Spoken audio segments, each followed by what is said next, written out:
Hello traders 5 अगस्त को Nifty आ bank Nifty trade करने कौन कौन लेवल से पारे चलतु आम एनालिसिस करवा। चलतु प्रथम देखा निफ्टी निफ्टी रे जदि आम डेली कैंडल को देखा मार्केट कौन कर आमर 29 जुलाई रे जो गोटे ग्रीन कैंडल होता है कौन करता गोटे रेड कैंडल को एंगल करी जाइथिला। एंगल कला परे मार्केट कौन कला नेक्स्ट गैप अप देगी एइटे 4 दिन खंडे मार्केट वेट करियला। किंतु ए जो हमरो 1 अगस्त जो भला रेड कैंडल तळक होइतिला एठू जोना पड़तला कि मार्केट एठू नेगेटिव साइन हे जाइछ एठू आउर तळक आसीबार अछि। किंतु आज जो भला गैप अप हेगी जो भला green candle strong green candle गुटे हे गला एथरू क्लियर होला कि मार्केट एठू एबे भी किसी क्लियर डायरेक्शन ना कि मार्केट एठू तळक जीवो कि मार्केट एठू पुणी अपसाइड जीवार अछि। मे बी आमर 1 अगस्त जो रेड कैंडल हेतिला सेटा ब्रेकडाउन फेल हे जाई पारे जोड़ा ब्रेकडाउन देखा ना जाउची सेटा किंतु फेल हे जाई पारे। किंतु जो भला ग्रीन हैला जदि मार्केट आज नेगेटिव जीवार थिला ताहले से फ्लैट ओपन हैला परे परे आज जस्ट गैप अप ओपन हैला किंतु गैप अप न हेगी फ्लैट ओपन हेगी फर्स्ट कैंडल रेड हेतांदा किबा गैप डाउन हेगी रेड हेतांदा ताहले क्लियर रहितांदा कि मार्केट एठू नेगेटिव डाउन साइड ही जीवो। किंतु जो भला गैप अप हेगी ग्रीन हेगी आज ग्रीन कैंडल क्लोज देइजे तो एठू पुणी मार्केट कोन करछि गुटे हमरो से बाइंग एरिया को ही पळे आछि।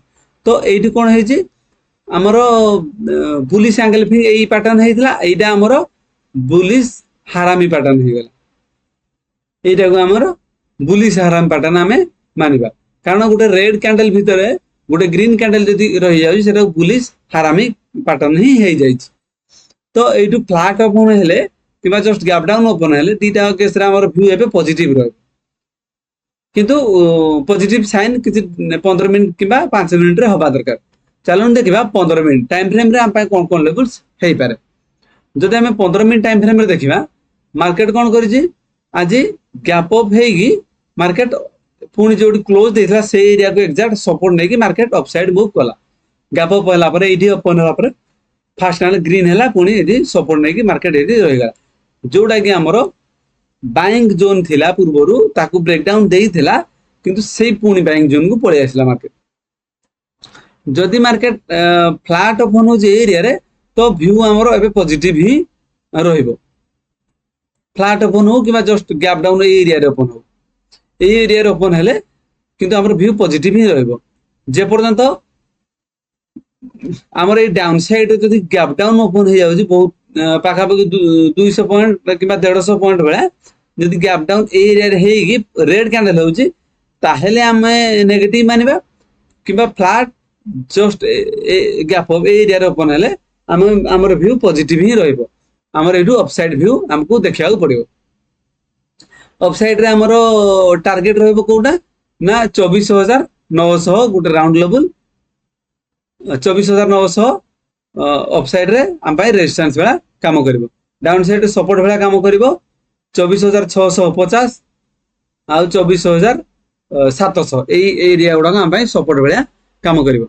चलन देखिबा बैंक निफ्टी रो जदि हमें डेली कैंडल को देखिबा मार्केट कोन करजी एबे भी बाइंग एरिया रे अछि। हमर प्लान थिला कि जदि मार्केट नेगेटिव साइन रहिबो ताले से फ्लैट ओपन हेगी फर्स्ट कैंडल रेड हबो किबा गैप डाउन ओपन हेगी फर्स्ट कैंडल रेड हबा दरकार ताले हमर व्यू नेगेटिव रहबो। किंतु जो भला गैप अप ओपन हेगी ग्रीन कैंडल हैला तो इडू क्लियर कट पॉजिटिव साइन ही हमर रहउची। काली हमर फ्लैट ओपन हो किबा जस्ट गैप अप ओपन हो तो दीटा केस रे हमर पॉजिटिव व्यू ही हमको रखिया पड़िबो।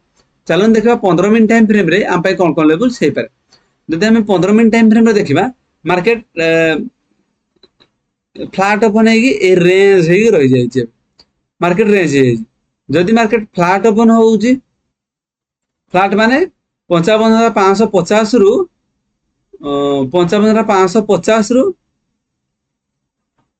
55700 ए एरिया जदि मार्केट ओपन होउची ताहले हमर व्यू पॉजिटिव रहइबो किबा गैप अप जदि ए एरिया रे होउची ताहले भी हमर व्यू पॉजिटिव ରହିବ। फ्लैट ओपन हो कि गैप अप ओपन हो ए एरिया रे ताहले हमर व्यू पॉजिटिव साइन ही रहइबो। जदि मार्केट बहुत बड़ गैप अप हो जाउची पाखापाखि 56,000 ए एरिया को हो जाउची ताहले एरिया जो सेलिंग आसी जदि फर्स्ट कैंडल रेड होउची ताहले पुनी गैप फिल अप करिया पई हमर तळकू आसी पारे।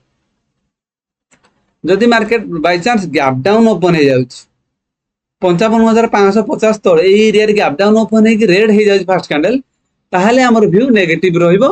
एठू डाउन साइड व्यू हमको रखा को पड़िबो। फ्लैट ओपन हो कि गैप अप ओपन हो तो दीटा केस रे हमको पॉजिटिव साइन ही रखा को पड़िबो। एही बळी निफ्टी या बैंक निफ्टी ट्रेडिंग्स लेवल्स पे वीडियो को लाइक एवं चैनल को सब्सक्राइब करंतु। Thank you.